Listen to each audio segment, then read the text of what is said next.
फैसला चाइना का कैसे हुआ? चाइना की हर गलतफहमी को दूर कर दिया गया। क्या है वो बात जिसका आज राज खुलेगा? चीन के अरुणाचल और तवांग सेक्टर पर दावेदारी की वजह क्या है?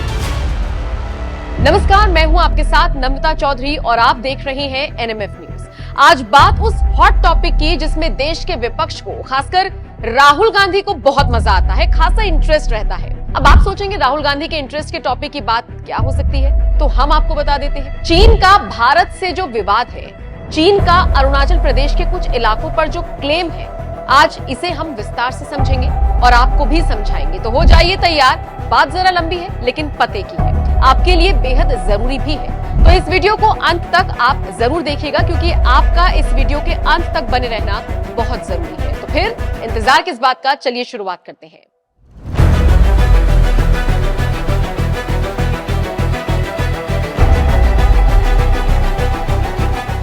तो दोस्तों, आपको याद होगा जो अभी हाल ही में पिछले महीने 28 अगस्त को चाइना ने भारत की कुछ एक दो नहीं बल्कि 15 जगहों को अपना बताकर अपने नक्शे में दिखा दिया।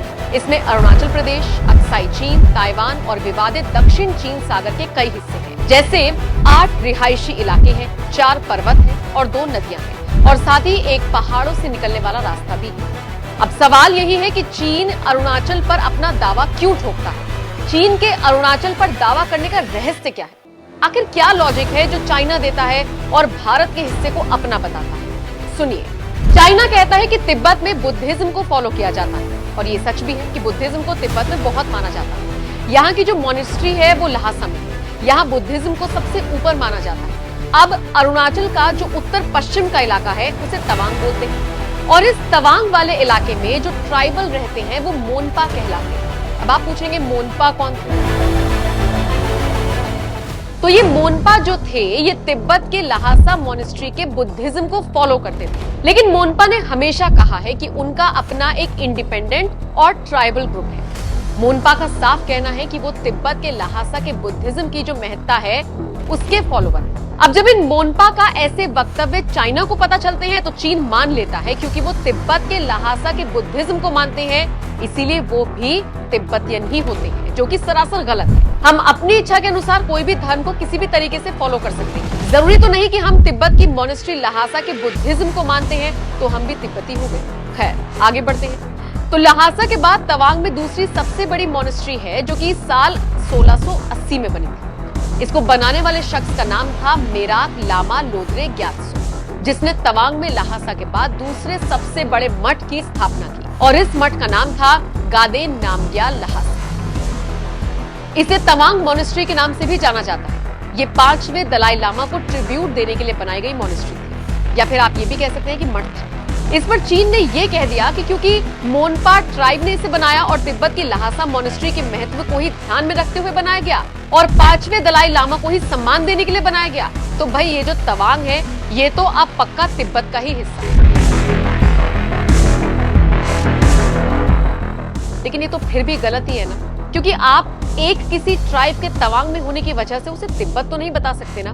तवांग अलग है और भारत का हिस्सा है। खैर, ये लड़ाई यहाँ नहीं रुकती, आगे बढ़ते हैं। तो ये जो मोनपास थे इनकी बात कर लेते हैं, जिनके बल पर चीन तवांग को तिब्बत का हिस्सा बताता है। ये मोनपास जो थे ये कहते थे कि हम हर हालात में ल्हासा के बुद्धिज्म और उसकी महत्ता को मानते और फॉलो जरूर करते हैं, लेकिन जो तिब्बत के बुद्धिस्ट हैं उन्होंने हमारे ऊपर बहुत अत्याचार किए। अब इसके पीछे भी अपनी एक कहानी है। दरअसल तिब्बती बुद्धिस्ट ने जब ये देखा कि ये मोनपास ट्राइब के लोग हमारे बुद्धिज्म को मानते हैं तो उनसे प्यार और सत्कार से पेश आने के बजाय उन्होंने मोनपा ट्राइब के लोगों को परेशान करना शुरू कर दिया, उनका शोषण करना शुरू कर दिया। मतलब आप अंदाजा लगाइए, करीब 1770 से भारत के आजाद होने तक यानी कि 1947 तक मोनपा ट्राइब के लोगों से तिब्बत के बुद्धिस्ट ने जबरन टैक्स वसूला, वो भी गैर कानूनी तरीके से। गलत काम भी इन मोनपा से इनकी इच्छा के विरुद्ध कराए जाते थे। इन पर चाइना का पक्ष भी सुन लीजिए। चाइना कहता है कि तवांग में रहते हुए तिब्बती बुद्धिस्ट को मोनपा टैक्स करते थे, जबकि ये मोनपा तिब्बती बुद्धिस्ट को टैक्स नहीं देते थे। ये टैक्स उनसे जबरन लिया जाता था। और देखिए, दोनों में बहुत फर्क है। लेकिन चीन ने अपने मन माफिक इंटरप्रेट कर लिया कि ये जो तवांग सेक्टर में रहने वाले मोनपा है, ये तो असल में तिब्बत के ही मठ को पूजते हैं, वहीं के बुद्धिज्म को फॉलो करते हैं। तो इस आधार पर चीन ने दावा किया कि हम अरुणाचल के तवांग क्षेत्र को क्लेम करेंगे, उस पर हमारा कब्जा होना चाहिए। ये तो रही मोनपा की बात। तवांग में रहकर उनका विश्वास लहासा के बुद्धिज्म में होना, चीन के मुताबिक उनका लहासा के बुद्धिस्ट को टैक्स भी देना, ये सब बात एक और वजह है जिसके आधार पर चीन तिब्बत पर अपना दावा करता है। आपने देखा होगा कि वो चाहे साउथ चाइना सी का एरिया हो या फिर कोई भी इलाका जिसको चीन अपना होने का दावा करता है, वो एक नक्शे को आधार बनाकर करता है। तवांग का क्लेम भी एक मैप के बेसिस पर ही हुआ। अब सवाल उठ सकता है कि मैप कौन सा, कहां का है, किसने बनाया, जो भारत के हिस्से को चाइना का बता रहा है? तो ये समस्या भी हम आपकी दूर कर देते हैं।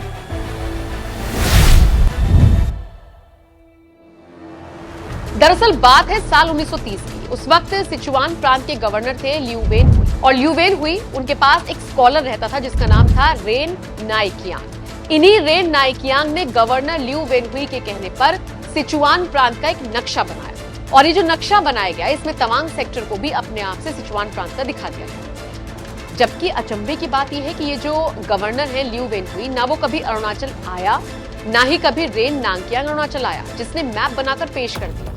उसने एक तरह से घर में बैठकर सिचुआन प्रांत का मैप बनाकर दे दिया और गवर्नर को कह दिया कि लीजिए आपके सिचुआन प्रांत का नक्शा है, जिसमें तवांग भी दिखा दिया गया था। अब लियू वेन हुई ने तो इसी मैप को फाइनल मैप मान लिया और 1950 में पीपल्स लिबरेशन आर्मी के जनरल मार्शल हिलोंग को यही वाला मैप दे दिया गया और देते हुए कहा गया कि ये मेरे ही प्रमोटेड एक स्कॉलर ने बनाया है और यही मैप सबसे सही है। उस समय उस मैप में अरुणाचल और तवांग को दिखाया गया था।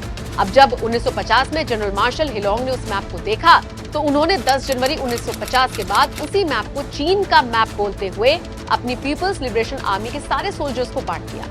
तब से चीनी सैनिकों को भी लगने लगा कि ये जो तिब्बत का इलाका है, ये तिब्बत तक सीमित नहीं है, बल्कि इसमें तो अरुणाचल और तवांग सेक्टर भी आता है। और यहाँ रहने वाले जो मोनपास थे वो लहासा मॉनेस्ट्री के बुद्धिज्म को फॉलो करते थे और साथ ही लहासा के जो बुद्धिस्ट थे वो उनका शोषण भी करते थे, उनसे गलत काम करवाते थे। 1938 में तो असम के बालीपारा इलाके में एक ब्रिटिश असिस्टेंट पॉलिटिकल ऑफिसर थे जिनका नाम था कैप्टन लाइटफुट, और ये कैप्टन लाइटफुट 1938 में तवांग इलाके में ही थे। वहां पर मोनपा ट्राइब के लोगों से मिले और उन्होंने मोनपा से मिलने के बाद जो रिपोर्ट तैयार की उसमें ब्रिटिश गवर्नर जनरल को बताया गया कि ये मोनपा तिब्बत के बुद्धिस्ट से बहुत परेशान है। और इसी रिपोर्ट के आधार पर भारत आज भी ये बात कहता है कि मोनपा ट्राइब के लोगों ने कभी ये बात नहीं स्वीकारी कि वो तिब्बती है, बल्कि वो तो तिब्बत के बुद्धिस्ट से हमेशा परेशान रहने की बात ही कहते रहे।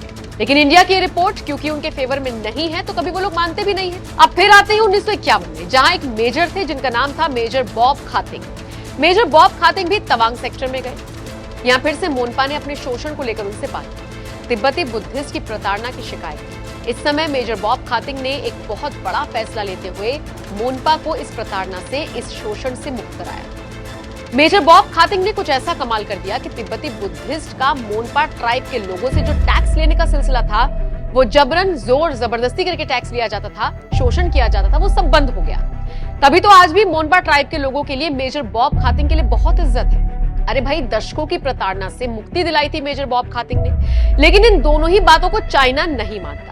वो नक्शे में हुई लापरवाही को अपने लिए सही मानता है और मोनपा के लिए ऐसा मानता है कि उनकी दिलचस्पी तो हमेशा तिब्बत में ही थी, तिब्बत के लहासा मॉनेस्ट्री में थी। तो ये तवांग और अरुणाचल में रहने वाले मोनपा भी दरअसल तिब्बती ही है, जबकि ये तथ्य तो सच्चाई से कोसों दूर है। सोचिए, ये इतना बड़ा और गंभीर मुद्दा है, लेकिन फिर भी भारत इसे बहुत ज्यादा गंभीरता से नहीं लेता। अब आपको लगेगा भाई नहीं लेता तो लेना चाहिए, ये जो भी कुछ है इसे समझाना चाहिए और चीन का हमारे ऊपर दावा हमेशा हमेशा के लिए खत्म कर देना चाहिए। लेकिन भारत का एक बड़ा ही आसान सा कारण है कि हमें इसे गंभीरता से ना लें। हमें ये पता है कि आज की तारीख में तवांग पर चाइना जितना मर्जी क्लेम कर ले, तवांग उसका इलाका ना कभी था, ना है और ना होगा। लेकिन फिर भी चीन दावा तो करता है। अब इस दावे के पीछे भी दो बातें जानना बहुत जरूरी है। कौन सी है ये दो बातें? पहली बात, ये दावा इसलिए किया जाता है क्योंकि ये चीन के इंफॉर्मेशन वॉर डॉक्ट्राइन का एक हिस्सा है। चाइनीज इंफॉर्मेशन वॉर डॉक्ट्राइन के आधार पर ही चीन तवांग और अरुणाचल पर अपना दावा करता है। दूसरी बात, ये इंफॉर्मेशन वॉर डॉक्ट्राइन तब प्रयोग किया जाता है जब भारत में कोई high profile head of the state की विजिट या कोई इंटरनेशनल मीटिंग होती है। और चीन तो जानता ही था कि भारत की राजधानी नई दिल्ली में G20 की बैठक होने वाली है, तो फिर चीन ने अपना ये पैंतरा आजमा लिया। नया नक्शा जारी कर भारत के 15 स्थानों को अपने नक्शे में दिखा दिया गया। अब सवाल यह है कि आखिर कब तक ये जो हमारे क्षेत्र पर चीन का दावे का सिलसिला है वो ऐसे ही चलने वाला है, क्योंकि हम तो इस पर रिएक्ट नहीं करते हैं, लेकिन अगर रिएक्ट करें तो रिएक्ट करें क्या? तो रिएक्शन हमारा ये होना चाहिए कि असल में हमारा चाइना के साथ बॉर्डर तो कोई है ही नहीं। हमारा बॉर्डर तिब्बत के साथ है और तिब्बत का बॉर्डर चाइना के साथ। तिब्बत हमेशा से ऐतिहासिक रूप से एक अलग ही देश था। चाइना ने तिब्बत को जोर जबरदस्ती से कब्जाया है। चीन का तिब्बत में होना एक गैर कानूनी मौजूदगी है, इसके अलावा कुछ नहीं। आज अगर इंडिया औपचारिक तौर पर यह बात बोलना शुरू कर दे कि भारत का चीन के साथ कोई बॉर्डर है ही नहीं, तो चीन को उसकी औकात समझ आते देर नहीं लगेगी।